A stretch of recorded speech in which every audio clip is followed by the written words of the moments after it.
आज हम यहाँ पर आए थे कासगंज तहसील में। इसमें हमने एक ज्ञापन दिया है कासगंज सदर तहसील एसडीएम साहिबा को, जिसमें 3 सूत्रीय बिंदु हैं। सबसे नंबर 1 पर यह है कि हमारा जो पड़ोसी देश है बांग्लादेश, वहाँ पर हमारे जो अल्पसंख्यक भाई हैं, हिंदू भाई, उन पर अत्याचार किया जा रहा है। उस पर हम मोदी जी से और महामहिम राष्ट्रपति जी से अनुरोध किया है कि वो उस अत्याचार को रुकवाएं, अपने भारत शांति सेना भेजें।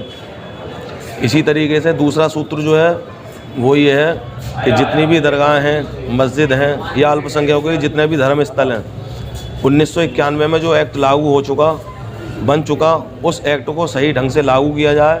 बार बार जो सर्वे होने की बात आती है, सर्वों पर रोक लगाई जाए। और तीसरा हमने जो सूत्र इसमें ध्यान दिया है वो ये है कि संभल में जो हिंसा हुई, दंगा हुआ, उसमें 5 निर्दोष लोग मारे गए।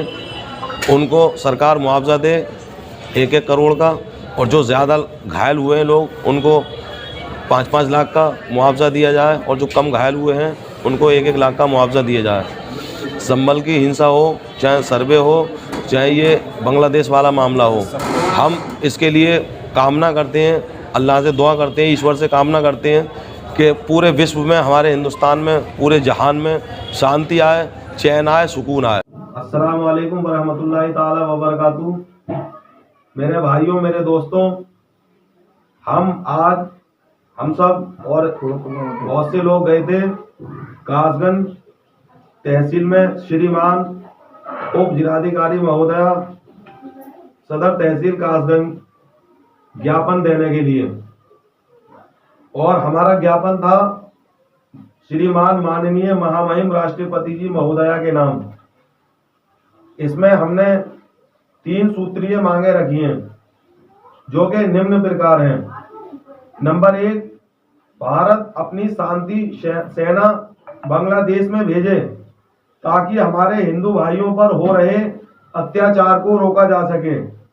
Number 2, places of worship act 1991 को सही ढंग से लागू कराए जाने के संबंध में।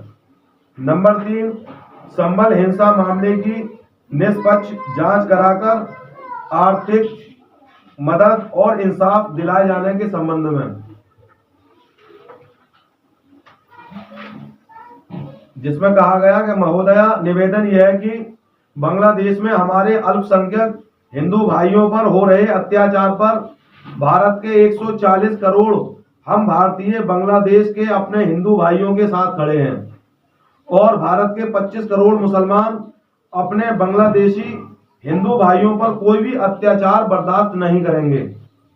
आदरणीय महामहिम राष्ट्रपति जी, आपको याद दिलाना चाहते हैं कि जब बांग्लादेश में तख्ता पलट हुआ था तो उसमें पाकिस्तान के कुछ कट्टरपंथी ताकतों का हाथ सामने आया था, और पाकिस्तान और बांग्लादेश के कुछ कट्टरपंथियों ने मिलकर बांग्लादेश की सरकार को गिरा दिया था।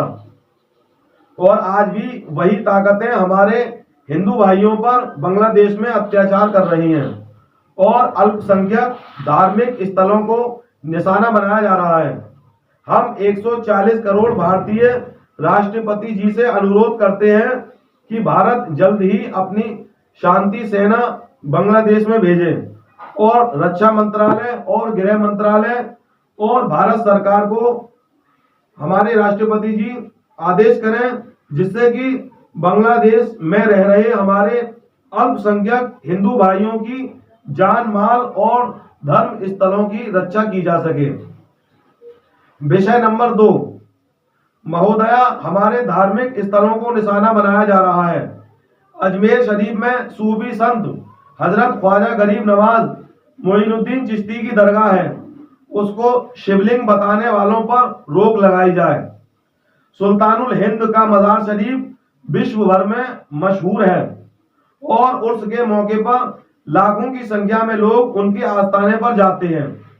इस दरगाह पर लोग सदियों से जा रहे हैं, और कई राजा, महाराजा, शहंशाह, सुल्तान, ब्रिटिश हुकूमत के हुक्मरान और प्रधानमंत्री आए और चले गए, लेकिन ख्वाजा अजमेरी का आस्थाना पिछले 850 सालों से आज भी वहीं आबाद है, और खुद हमारे मौजूदा प्रधानमंत्री दामोदर दास नरेंद्र मोदी जी भी हर साल ख्वाजा गरीब नवाज के उर्स पर चादर भेजते हैं।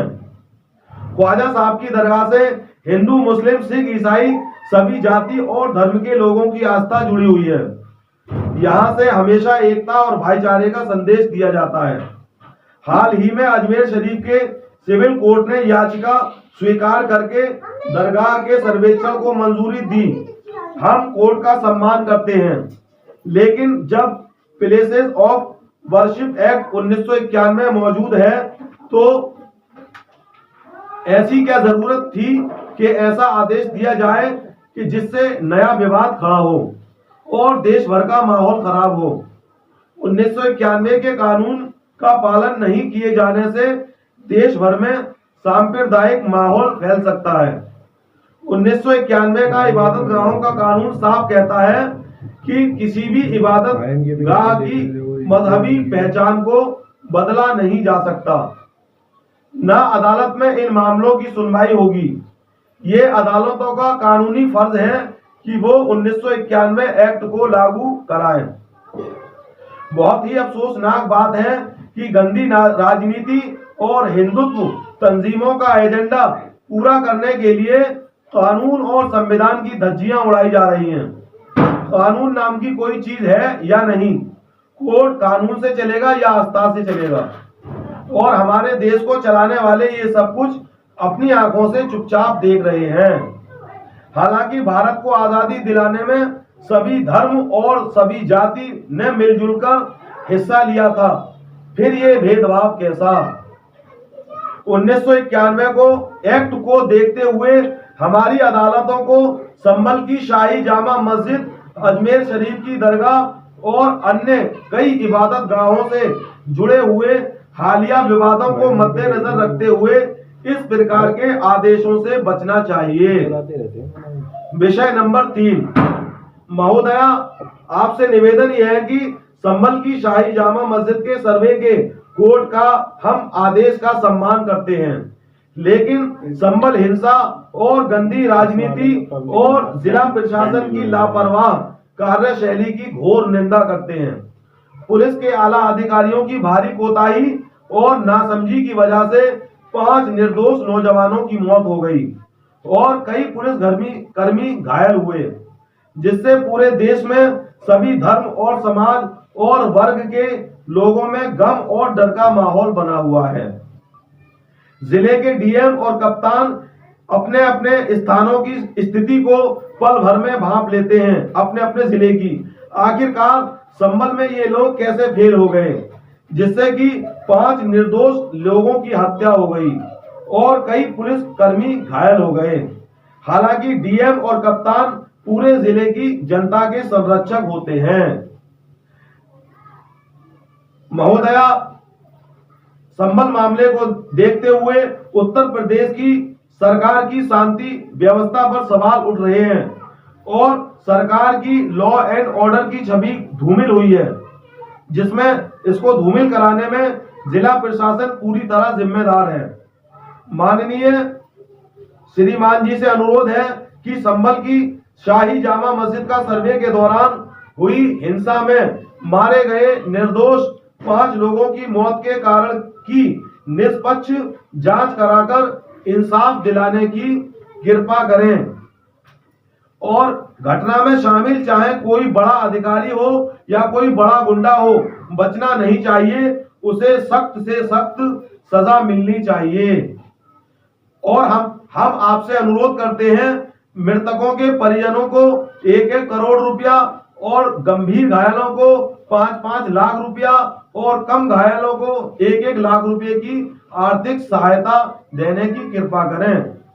पुलिस किसी भी निर्दोष को न फंसाए, द्वेष भावना से कोई भी अधिकारी काम न ले। आपकी महान कृपा होगी। धन्यवाद।